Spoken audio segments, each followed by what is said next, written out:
ಕೊಲೆ ಕೇಸಲ್ಲಿ ಮತ್ತೊಬ್ಬ ಕಾಂಗ್ರೆಸ್ ನಾಯಕ ಲಾಕ್ ಆಗ್ತಾರ. ವಿನಯ್ ಬೆನ್ನಲ್ಲೇ ಧಾರವಾಡ ಮತ್ತೊಬ್ಬ ಕೈ ನಾಯಕನ ವಿರುದ್ಧ ಇದೀಗ ಆರೋಪ ಕೇಳಿ ಬರ್ತಾ ಇದೆ. ಕೊಲೆ ಕೇಸಲ್ಲಿ ಮತ್ತೊಬ್ಬ ಕಾಂಗ್ರೆಸ್ ನಾಯಕ ಲಾಕ್. ವಿನಯ್ ಬೆನ್ನಲ್ಲೇ ಧಾರವಾಡ ಮತ್ತೊಬ್ಬ ಕೈ ನಾಯಕನ ವಿರುದ್ಧ ಆರೋಪ ಕೇಳಿ ಬರ್ತಾ ಇದೆ. ಜೈಲು ಪಾಲಾಗುತ್ತಾರ ಮತ್ತೊಬ್ಬ ಕಾಂಗ್ರೆಸ್ ನಾಯಕ? ಹಾಗಾದ್ರೆ ಫೈರೋಜ್ ಪಠಾಣ್ ಹತ್ಯೆ ಕೇಸ್ಗೆ ಇದೀಗ ಬಿಗ್ ಟ್ವಿಸ್ಟ್. ಫೈರೋಜ್ ಪಠಾಣ್ ಕೊಲೆ ಕೇಸಲ್ಲಿ ಇದೆಯಾ ಕಾಣದ ಕೈ? ಕೊಲೆಯಲ್ಲಿ ಕೈ ನಾಯಕ ಇಸ್ಮಾಯಿಲ್ ತಮಟಗಾರ ಕೈವಾಡ ಇದೆ ಅಂತ ಹೇಳಲಾಗ್ತಾ ಇದೆ.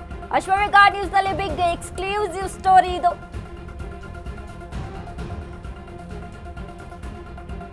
ಕೊಲೆ ಕೇಸಲ್ಲಿ ಮತ್ತೊಬ್ಬ ಕಾಂಗ್ರೆಸ್ ನಾಯಕ ಲಾಕ್ ಆಗ್ತಾರೆ. ಈಗಾಗಲೇ ವಿನಯ್ ಕುಲಕರ್ಣಿ ಕೇಸ್ ಧಾರವಾಡದ ನಾಯಕ, ಅದ್ರ ಜೊತೆಗೆ ಮತ್ತೊಬ್ಬ ಕೈ ನಾಯಕ ಲಾಕ್ ಆಗ್ತಾರ.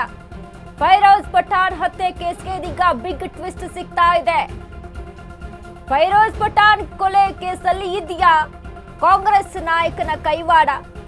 ಕೊಲೆಯಲ್ಲಿ ಕೈ ನಾಯಕ ಇಸ್ಮಾಯಿಲ್ ತಮಟಗಾರ ಹೆಸರು ಕೇಳಿ ಬರ್ತಾ ಇದೆ. ಇದು ನಿಜಾನ? ಹಾಗಾದ್ರೆ ಅಶ್ವವೇಗ ನ್ಯೂಸ್ ನಲ್ಲಿ ಎಕ್ಸ್ಕ್ಲೂಸಿವ್ ಸ್ಟೋರಿಯನ್ನ ಕೊಡ್ತಾ ಇದ್ದೀವಿ. ಈಗಾಗಲೇ ಕಾಂಗ್ರೆಸ್ ಪಕ್ಷದ ವಿನಯ್ ಕುಲಕರ್ಣಿಯ ಕೇಸ್ ಎಲ್ಲೆಲ್ಲ ತಿರುವು ಪಡೆದುಕೊಂಡು ಇನ್ನೆಲ್ಲ ಆಯ್ತು, ಇದೆಲ್ಲದರ ಬಗ್ಗೆ ಕೂಡ ಗೊತ್ತಿರುವಂತಹ ವಿಚಾರ. ಅದ್ರ ಜೊತೆಗೆ ಫೈರೋಜ್ ಪಠಾಣ್ ಹತ್ಯೆ ಕೇಸ್ಗೆ ಇದೀಗ ಬಿಗ್ ಟ್ವಿಸ್ಟ್ ಸಿಗ್ತಾ ಇದೆ. ಈ ಕೇಸಲ್ಲಿ ಕಾಂಗ್ರೆಸ್ ನಾಯಕ ಇಸ್ಮಾಯಿಲ್ ತಮಟಗಾರ ಕೈವಾಡ ಇದೆ ಅಂತ ಹೇಳಲಾಗ್ತಾ ಇದೆ. ಹಾಗಾದ್ರೆ ಇದು ನಿಜಾನ? ಯಾಕೆ ಇಸ್ಮಾಯಿಲ್ ತಮಟಗಾರ ಹೆಸರು ಕೇಳಿ ಬರ್ತಾ ಇದೆ ಇಲ್ಲಿ? ಫೈರೋಜ್ ಪಠಾಣ್ ಹತ್ಯೆ ಕೇಸ್ ವಿಚಾರಕ್ಕೆ ಸಂಬಂಧಪಟ್ಟಂತೆ ಈ ಬಗ್ಗೆನೂ ಕೂಡ ತನಿಖೆಯನ್ನ ನಡೆಸಲಾಗ್ತಾ ಇದೆ. ಸತತವಾಗಿ ತನಿಖೆ ನಡೀತಾ ಇದೆ. ತನಿಖೆಯ ಜಾಲವನ್ನ ಹಿಡ್ಕೊಂಡು ಹೋದಂತ ಪೊಲೀಸರಿಗೆ ಇದೀಗ ಇಸ್ಮಾಯಿಲ್ ತಮಟಗಾರ ಕೈವಾಡ ಇದೆ ಅಂತ ಹೇಳಲಾಗ್ತಾ ಇದೆ.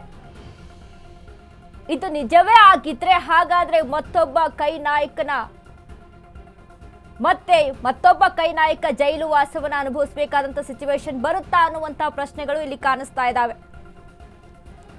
ಈಗಾಗಲೇ ನೋಡಿ, ವಿನಯ್ ಕುಲಕರ್ಣಿ ಜೈಲು ಹಕ್ಕೆ ಆಗಿದ್ದಾರೆ. ಫೈರೋಜ್ ಪಠಾಣ್ ಹತ್ಯೆ ಕೇಸಲ್ಲಿ ಫೈರೋಜ್ ತಮಟಗಾರ ಹೆಸರು ಹತ್ಯೆಯ ನಂತರ ಹೊರ ಬಂದಿದೆ ಕೆಲ ಆಡಿಯೋ ಮತ್ತು ವಿಡಿಯೋ. ಫೈರೋಜ್ ಗ್ಯಾಂಗ್ ವಾರ್ನಿಂಗ್ ಕೊಟ್ಟಿದ್ದ ಇಸ್ಮಾಯಿಲ್ ತಮಟಗಾರ. ಪ್ರಕರಣ ತನಿಖೆ ತೀವ್ರಗೊಂಡ ಬೆನ್ನಲ್ಲೇ ಇಸ್ಮಾಯಿಲ್ ನಾಪತ್ತೆ ಆಗ್ತಾರೆ. ತಲೆಮರೆಸಿಕೊಂಡ ಇಸ್ಮಾಯಿಲ್ ತಮಟಗಾರಗಾಗಿ ತೀವ್ರ ಶೋಧವನ್ನು ನಡೆಸ್ತಾ ಇದ್ದಾರೆ. ವಿವಿಧ ರಾಜ್ಯಗಳಲ್ಲಿ ವಿಶೇಷ ತಂಡಗಳಿಂದ ಶೋಧ ಕಾರ್ಯಾಚರಣೆ ನಡೀತಾ ಇದೆ. ಇಸ್ಮಾಯಿಲ್ ತಮಟಗಾರ ವಿರುದ್ಧ ಲುಕ್ಔಟ್ ನೋಟಿಸ್ ಅನ್ನ ಜಾರಿ ಮಾಡಲಾಗಿದೆ. ಈ ಬೆನ್ನಲ್ಲೇ ನಾಪತ್ತೆ, ವಿದೇಶಕ್ಕೆ ಎಸ್ಕೇಪ್ ಆಗಿದ್ದಾರೆ. ಆದ್ರೆ ಇಸ್ಮಾಯಿಲ್ ತಮಟಗಾರ ಫೈರೋಜ್ ಪಠಾಣ್ ಹತ್ಯೆ ಕೇಸಲ್ಲಿ ಈವರೆಗೆ 12 ಆರೋಪಿಗಳನ್ನ ಅರೆಸ್ಟ್ ಮಾಡಲಾಗಿದೆ. ಫೈರೋಜ್ ಪಠಾಣ್ ಹತ್ಯೆ ಕೇಸಲ್ಲಿ ಇಸ್ಮಾಯಿಲ್ ತಮಟಗಾರ ಹೆಸರು ಕೇಳಿ ಬರ್ತಾ ಇದೆ. ಹತ್ಯೆಯ ನಂತರ ಹೊರ ಬಂದಿದೆ ಕೆಲ ಆಡಿಯೋ ಮತ್ತು ವಿಡಿಯೋಗಳು. ಫೈರೋಜ್ ಗ್ಯಾಂಗ್ಗೆ ವಾರ್ನಿಂಗ್ ಅನ್ನ ಕೊಟ್ಟಿದ್ದ ಇಸ್ಮಾಯಿಲ್. ಈ ಒಂದು ಜಾಲವನ್ನ ಹುಡುಕೊಂಡು ಹೋದಂತ ಸಂದರ್ಭದಲ್ಲಿ ಪೊಲೀಸರು ಈಗಾಗಲೇ 12 ಆರೋಪಿಗಳನ್ನ ಬಂಧಿಸಿದ್ದಾರೆ. ಅದರಲ್ಲಿ ಇಸ್ಮಾಯಿಲ್ ಹೆಸರು ಸಹಿತ ಕೇಳಿ ಬರ್ತಾ ಇರುವಂತದ್ದು. ಕೆಲ ಆಡಿಯೋ ಮತ್ತು ವಿಡಿಯೋಗಳು ಹೊರಬಿದ್ದಿದೆ. ಫೈರೋಜ್ ಗ್ಯಾಂಗ್ಗೆ ವಾರ್ನಿಂಗ್ ಕೊಟ್ಟಿದ್ದ ಈ ಇಸ್ಮಾಯಿಲ್ ಅನ್ನುವಂಥದ್ದು ಗೊತ್ತಾಗ್ತಾ ಇದೆ. ತಲೆಮರೆಸಿಕೊಂಡಿದ್ದಾನೆ ಇಸ್ಮಾಯಿಲ್ ತಮಟಗಾರಗಾಗಿ ಇದೀಗ ತೀವ್ರ ಶೋಧವನ್ನು ನಡೆಸಲಾಗ್ತಾ ಇದೆ. ಪ್ರಕರಣದ ತನಿಖೆ ತೀವ್ರಗೊಂಡಂತಹ ಬೆನ್ನಲ್ಲೇ ಇಸ್ಮಾಯಿಲ್ ನಾಪತ್ತೆ ಆಗಿದ್ದಾನೆ. ವಿವಿಧ ರಾಜ್ಯಗಳಲ್ಲಿ ವಿಶೇಷ ತಂಡಗಳಿಂದ ಶೋಧ ಕಾರ್ಯಾಚರಣೆ ನಡೀತಾ ಇದೆ. ಇಸ್ಮಾಯಿಲ್ ತಮಟಗಾರ ವಿರುದ್ಧ ಲುಕ್ಔಟ್ ನೋಟಿಸ್ ಜಾರಿಯಾಗಿದೆ.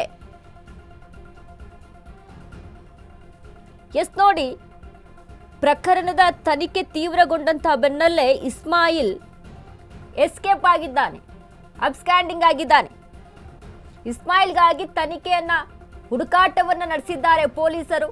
ಈಗಾಗಲೇ 12 ಜನಗಳನ್ನ ಬಂಧಿಸಿರುವಂಥದ್ದು. ಯಾಕೆ ಏನು ತಪ್ಪೇ ಇಲ್ಲ ಅಂತ ಅಂದಾಗ ಈ ರೀತಿಯಾಗಿ ತಲೆಮರೆಸಿಕೊಂಡು ಓಡಾಡುವಂತ ಪ್ರಸಂಗ ಬರೋದಿಲ್ಲ ಅಲ್ವಾ? ಏನೇ ತನಿಖೆ ಇದ್ರೂ ನಾನು ಅದನ್ನ ಎದುರಿಸ್ತೀನಿ ಅನ್ನುವಂಥದ್ದು ಇರುತ್ತೆ. ಬಟ್ ಯಾಕೆ ಅಬ್ಸ್ಕ್ಯಾಂಡಿಂಗ್ ಆಗಿರುವಂಥದ್ದು, ತಲೆಮರೆಸಿಕೊಂಡಿರೋದು ಯಾಕೆ? ಈ ರೀತಿಯಾದಂಥ ಪ್ರಶ್ನೆಗಳು ಬರ್ತಾ ಇದೆ. ಎಲ್ಲಾ ರೀತಿಯಾದಂತಹ ತನಿಖೆಯನ್ನ ಮುಂದುವರಿಸಿರುವಂತದ್ದು ಫೈರೋಜ್ ಪಠಾಣ್ ಹತ್ಯೆ ಕೇಸಲ್ಲಿ ಇದೀಗ ಇಸ್ಮಾಯಿಲ್ ತಮಟಗಾರ ಹೆಸರು ಕೇಳಿ ಬರ್ತಾ ಇದೆ.